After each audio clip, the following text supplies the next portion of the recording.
7 question बेटा हमने second video में कवर कर लिए थे। अब हम 8th क्वेश्चन की तरफ मूव ऑन करेंगे। प्यारे बच्चों, इसमें आपको क्लास मार्क निकालना है, ठीक है।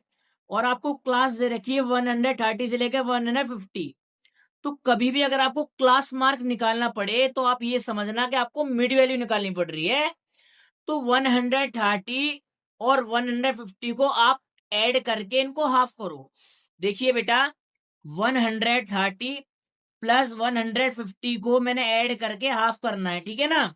जब मैंने इन दोनों को ऐड किया तो मेरे पास कितना है 280/2। डिवाइड करो, 2 1 2, 2 4 8, 0 एज इट इज। इसका मतलब 140 हमारा आ रहा है, ठीक है ना। देखिए 140 देखिए कहां पर है, option number C. 8th question का answer option number C is correct. Question number 9th पर चलते हैं बेटा। इसमें आपको वैल्यू निकालनी है। अगर x बराबर -1 अगर आपको दिया है और इस इक्वेशन में हमें x की जगह -1 पुट करना है। स्टार्ट करते हैं बेटा। देखिए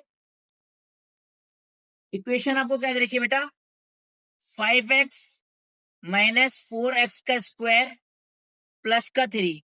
अब बोला है भाई इसमें x बराबर -1 हमें पुट करना है। सिस्टमेटिक तरीका मत करना, ये पी एक्स बराबर ऐसे मत रखना। ये तो मैं खाली पीले आपको लिख के दिखा रहा हूं, ठीक है। सिस्टमेटिक तरीके से आप इसमें डायरेक्ट पुट करना, क्योंकि आपको तो ऑप्शन वाला आंसर देना है ना। तो देखिए जहां पर आपका एक्स है ना, वहां पर हमें क्या करना है, -1 पुट करना है, ठीक है। अब आप ये मत लिखना, ठीक है, बता रहा हूं मैं आपको। एक्स की जगह हमें -1 पुट करना है, कर दिया। जहां पर एक्स है वहां पर हमें -1 रखना है, बाकी सारा as it is.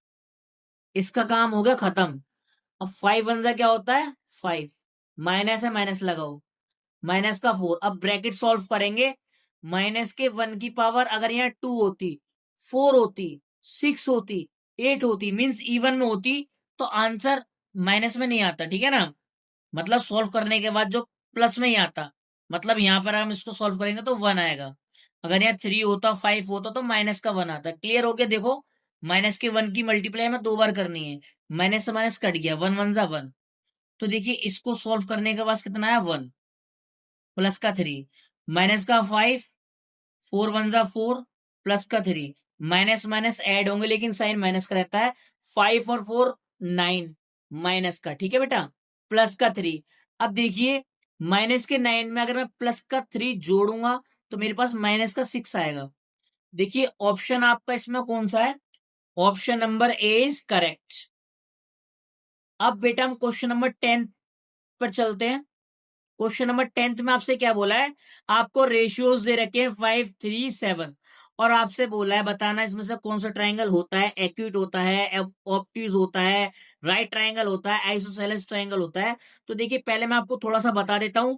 Acute angle triangle वो होते हैं जिसमें सभी एंगल जो है वो 90 से छोटे हो। क्या हो, 90 से छोटे हो, ठीक है बेटा। ऑब्ट्यूज एंगल ट्रायंगल वो ट्रायंगल होता है जिसमें कोई सा भी एक एंगल 90 से बड़ा हो, ठीक है। राइट ट्रायंगल वो होता है जिसमें कोई सा भी एक एंगल 90 हो। आइसोसेलेस ट्रायंगल वो ट्रायंगल्स होते हैं जिसमें अपोजिट साइड्स क्या होती है बेटा, बराबर होती हैं। जहां पर अपोजिट साइड बराबर होती हैं वहां पर उनके अपोजिट एंगल्स भी क्या होते हैं, बराबर होते हैं, ठीक है। तो बेटा हम आगे बढ़ते हैं क्वेश्चन नंबर 10 पर, ठीक है। देखिए आपको रेशियो क्या दे रखा था बाबू, मैं 10th क्वेश्चन को यहां पर कर रहा हूं, ठीक है। 10th क्वेश्चन में देखिए रेशियो आपको क्या दे रखे थे, 5:3:7 दे रखा था। कभी भी अगर आपको रेशियो दे रखे हो, इसका मतलब क्या है, यहां पर कुछ कॉमन टर्म थी जो कट चुकी है। तो आप इसमें क्या मानोगे, 5x मानना, इसको 3x मानना और इसको 7x मानना। और ये बात तो आपको अच्छी तरह पता होनी चाहिए, इन तीनों का सम 180 डिग्री होता है, क्योंकि एंगल की प्रॉपर्टी कहती है तीनों एंगल का सम क्या होता है, 180 डिग्री होता है, ठीक है बेटा। तो 5x plus 3x plus 7x बराबर कितना होगा भाई, 180 डिग्री होगा, ठीक है। क्योंकि एंगल सम प्रॉपर्टी है। देखिए तीनों ही एक्स वाले हैं ना, तो 5 3 और 7 को जब आप जोड़ोगे तो 15x आएगा, बराबर 180 डिग्री है। अगर आप एक्स की वैल्यू निकालोगे तो 180 डिग्री अपॉन 15। जब आप इसको डिवाइड करोगे तो कितना आ रहा है, देखिए 15 1 15, 3 बच रहा है, पीछे 0 है ही, ठीक है। तो 15 2 देखिए कितना होता है बेटा, 30 होता है। यानी एक्स की वैल्यू कितनी आ रही है बेटा, 12 डिग्री आ रही है। कितनी आ रही है? 12 डिग्री। कैसे काटेंगे देखिए, 15 1 15, 3 बच रहा है, पीछे 0 था ही, 15 2 30 डिग्री। ठीक है, तो आंसर कितना आ रहा है बेटा? 12 डिग्री। उसने आपसे एक्स की वैल्यू पूछा था, इसमें एक्स की वैल्यू नहीं पूछा। अगर एक्स की वैल्यू पूछा होता तो आपका आंसर क्या आता? 12 डिग्री। तो लेकिन इसमें आपसे बोला ट्राइंगल क्या होगा, तो ट्राइंगल के लिए बच्चों आप सभी के रेशियो निकालो। ये 5, ये हमने 5x माना था ना, तो यहाँ x की जगह हमें क्या करना है? 12 पुट करना है। 12 5 से 60 डिग्री। ये वाला देखिए 12 3 से कितना होता है? 36 डिग्री। ये वाला 12 12 7 से कितना होता है बेटा? 84 डिग्री। आप मुझे एक बात बताओ, इसमें से क्या कोई भी एंगल क्या 90 से बड़ा है? अगर 90 से अगर बड़ा होता तो हमारा आंसर क्या होता? ऑब्ट्यूज एंगल्ड ट्राइंगल होता। क्या इसमें कोई एंगल क्या 90 डिग्री का है? नहीं है। अगर कोई भी एक एंगल अगर 90 डिग्री का होता तो उसमें हमारा आंसर क्या होता? Right triangle. ठीक है, तो देखिए इसमें सभी एंगल जो है वो 90 से छोटे हैं। इट मींस ये क्या है? एक्यूट एंगल्ड ट्राइंगल है। तो ऑप्शन नंबर हमारा ए क्या है? करेक्ट है। प्यारे बच्चों, अगर आपको मेरी वीडियोस अगर अच्छी लगती हैं तो इसको लाइक शेयर सब्सक्राइब करो। मैं ये सैंपल पेपर आपको पूरा सॉल्व कराऊंगा, बहुत ही बेहतरीन तरीके से कराऊंगा।